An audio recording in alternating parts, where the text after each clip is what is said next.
Hello, it's time for another episode of Discipleship today, and believe it or not, we've come to the end of the book of John. We've been using the book of John as a discipleship text because of that special relationship that Jesus seemed to have with this youngest disciple, John. And we're going to be in chapter 21, verses 20 through 25, which will finish this book up. It's been a long road, and I know that it has, and we're going to talk a little bit about this. Let me read these. I'm going to read these from the English Standard Version, and just listen. Peter turned and saw the disciple whom Jesus loved following them, the one who also had leaned back against him during the supper and said, Lord, excuse me, who is it that is going to betray you? When Peter saw him, he said to Jesus, Lord, what about this man? And Jesus said to him, if it is my will that he remain until I come, what is that to you? You follow me. So the saying spread abroad among the brothers that this disciple was not to die. Yet Jesus did not say that he was not to die.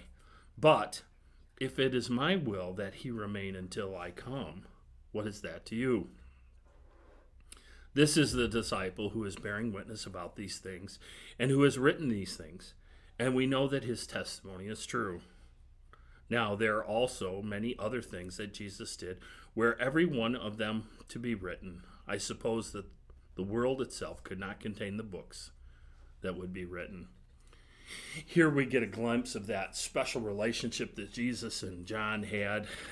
Jesus sees John following. Actually, it's Peter that sees John following.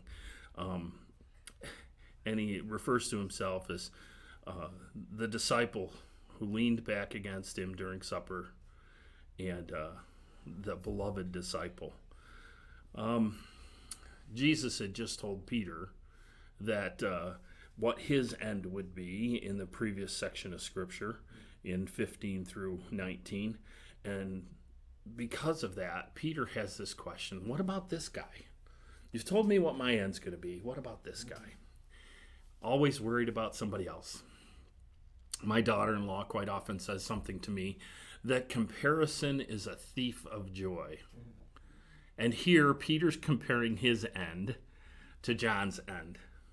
And it seems to steal his joy. Jesus answers the question, why do you care? Is basically what he's saying. I've told you what your end was going to be. What does it matter if this guy stays on this planet until I return? That's not what he's saying, that the disciple would stay on this planet until his return. But that's the question. Jesus didn't say that John would remain on this earth until he came. But his question was, why do you care?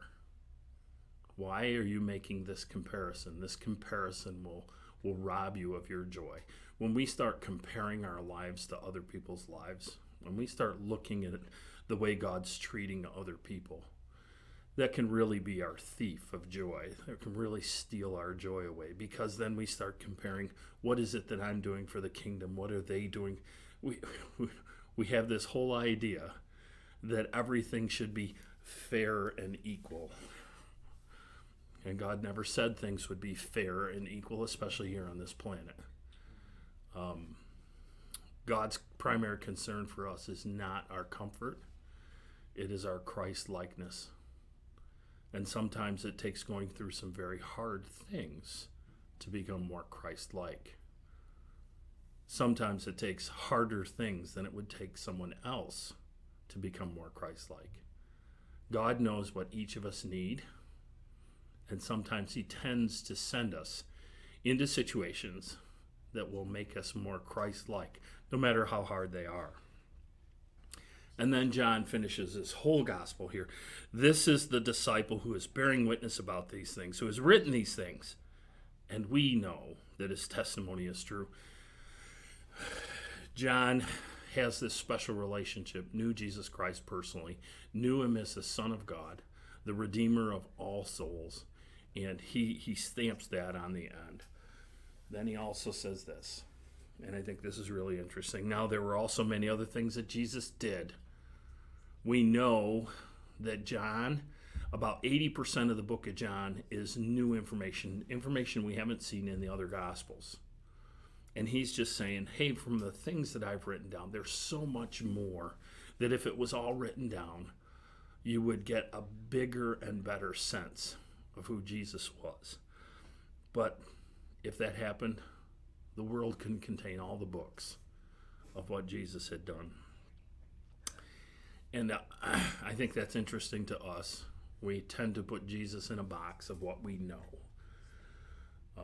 We can't contain God or Jesus in any box. Every time we put it in the box, he likes to work outside the box. And that's what I've learned in my years of discipleship is let's not put people or God in a box, because it's outside of the walls of that box that it really tends to work. And my encouragement for you today is keep discipling even when it's hard. Keep pouring into people. Keep loving on people unconditionally, because that's what Jesus did. If we want to call ourselves a little Christians, we need to be as Jesus was. So for discipleship today, the end of the book of John, not that our podcast is over, but we're going to be moving into a couple of other books, more pastoral epistles, but I'll show you how they apply to discipleship. So for discipleship today, my name is Pastor Bob Benson. Thank you.